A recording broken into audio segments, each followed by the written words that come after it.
নমস্কার বন্ধুরা, কেমন আছো সবাই? আমার কাছের দূরের সকল বন্ধুদেরকে জানাই অনেক অনেক ভালোবাসা ও শুভকামনা। আজ আমার মেয়েটার জন্মদিনের এটা প্রথম পর্ব চলছে। এখানে প্রথমে দুপুরের দিকে লুচি পায়েস করে আর কি ওর জন্য আগে দিয়েছিলাম। দিয়ে তারপরে কেকের ব্যবস্থা ছিল। সবাই যারা আসবে সবাই তারা সন্ধ্যার পরে আসবে। সন্ধ্যার পরে মোটামুটি কেক টেক কাটা হবে, কিন্তু বললাম পায়েসটা দিয়ে আগে ওকে দিয়ে দেওয়া হয়। এভাবেই আসলে দেওয়া হয়, প্রথমেই হয় পায়েসটা দিয়ে দেওয়া হয়। ওর ঠাকুরদাদা ছিল, তো বাবা চলে যাবে, এই জন্য আর কি তাড়াতাড়ি করে বললাম যে তাহলে তোমরা সবাই মিলে দিয়ে দাও।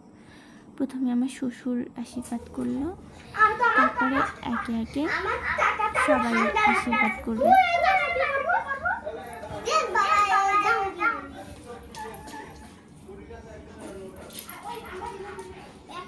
বাবাই আশীর্বাদ করছে। ওর বোধহয় ছুটি ছিল সেই দিন, দুপুরবেলা বাড়িতেই ছিল। আসলে ভিডিও এডিটটা করছি আমি অনেকটা পরে, জন্মদিনের সঙ্গে সঙ্গে করা হয়ে ওঠেনি।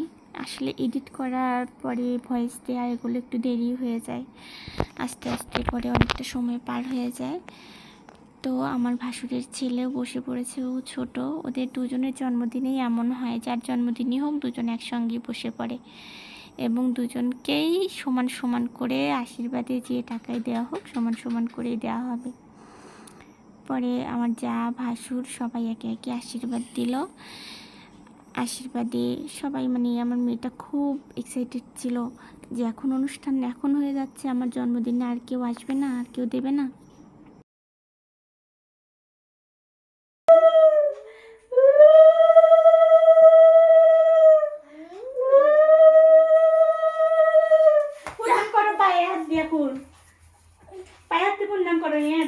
ভালো করে করতে হয় না।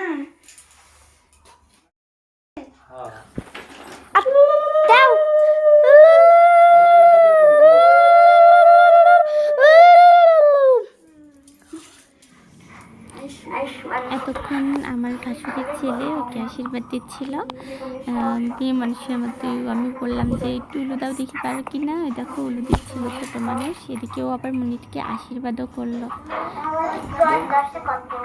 আমার মেয়ে বরং পায়ে হাত দিয়ে প্রণাম করতে চায় না, ও খুব লজ্জা পায়, এতটাই লাজুক সেটা বলা যাবে না।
তোরে জন্য পারাপারি করছে তোরা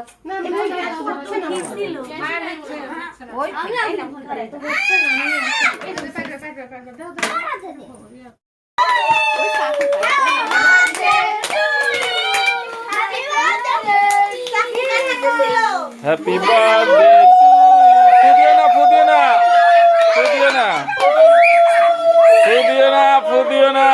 ফুদিও না এখন কেক কাটো কৃত্তিকা, কেক কাটো। হ্যাঁ সবাই ধরো, হ্যাঁ ধার আছে কিন্তু চাকুতে। যাই হোক, অবশেষে ওরা এতটাই মজা করলো, খেলাধুলা শেষে কেক কাটতে শুরু করলো। ঝাড়বাতি নেভানোর থেকে শুরু করে মানে প্রত্যেকটা বাচ্চা খুব আনন্দ করেছে। আমার মেয়েটা প্রচণ্ড খুশি ছিল। এই যা কেকটাই শেষমেশ ভেঙে গেল কেক কাটতে গিয়ে। আমি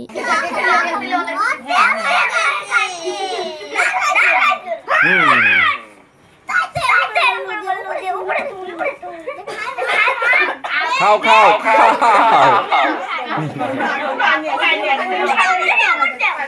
কি এক্সাইটমেন্ট জানো তো গ্রামে ছিল তো পায়েস পায়েস কিসের কেক হ্যাঁ দুই একবার করেছে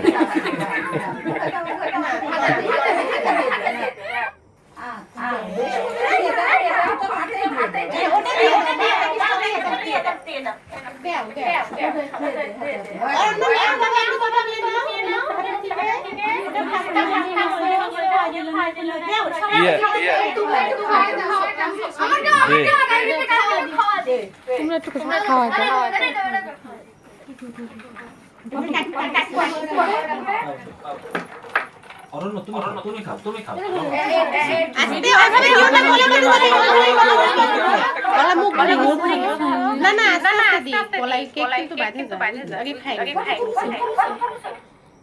যাই হোক অবশেষে কেক কাটা পর্ব শেষ করে সবার খাওয়া দাওয়া শেষ করে আমি মনিকে বললাম, মা তোমার তো ফটো আলাদা করে তোলা হয়নি, এবার তুমি একটু বসো একটু ছবি তুলি।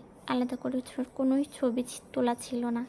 আর এই ঘরটা আমার সোনাটাই মানে পরিষ্কার করেছিল, ওর পুতুলগুলো যেগুলো ছিল ওর খেলার জিনিসগুলো সব একে একে সাজিয়ে সুন্দরভাবে গুছিয়ে রেখেছিল ওখানে।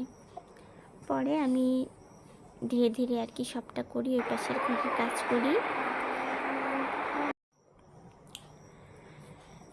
এখন অনেক রাতও হয়ে গেছে, এক জন্মদিনের শেষের দিকে সবটা শেষও হয়ে গেছে। যাই হোক সবাই ভালো থাকবে, সুস্থ থাকবে, সবাই আমার মেয়েটাকে আশীর্বাদ করবে, আমার পাশে থাকবে।